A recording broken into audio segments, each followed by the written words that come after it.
Kantung chairman, kantung konsultan, kacing penserwakai ke pisau pajak, kalau nggak bersyirkai, hari ini sansnem ke berada, apa kacing sensyar juga MDA 1, bak minta ni i jo i dak pishin, bal sensyar dengan ke MDA 2. Latung chairman, yaki breu jo di parti, kanutli di parti kita dengan ke sorkar ke pemerintah.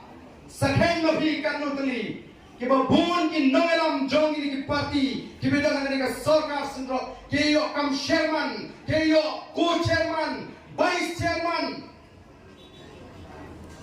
deputy chairman bakum ter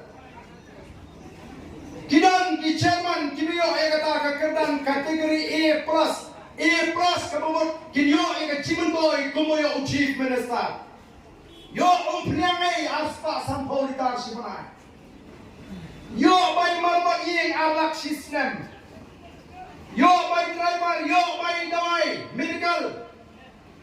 Yo luk kijinyo kacing siew. Kumbau yo chief minister ki yo kita ki chairman ki bahap agata ka kategori A+. Ki bahap agata ka kerdan A ki yo kumiyo ki cabinet minister.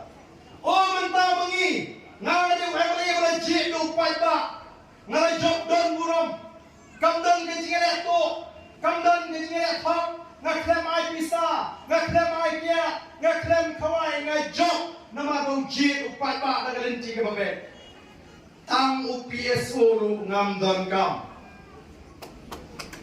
Henry ki candidate ram jong ke NPP jong ke UDP jong ke HSPDP kilo yo aga kerdan A+ kiyo samut ki pulit pahala bakaran bakati ke sisa baran tin seno de ban tin bojok kan no yo don berdusman pak punya no de bakaran bakati penafsuran samut anak kita ki pulit pahala mundur lagi ya de kali yetong ya de jiwon the ampinya ai upai ba tang dawai hospital umdon nangka hana kita di konsultan South Sangut Agui Department kini KIS di mana bar kini ini di taseng jangan di minister di sini wanrak konsultan segalok kejong tamu supervisor kata ini silap citeng yo tulop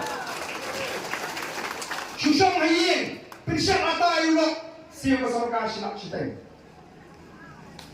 mundur lebih atau ni susah ini pion bersusah nama negara katma kanang jul nang ni syakma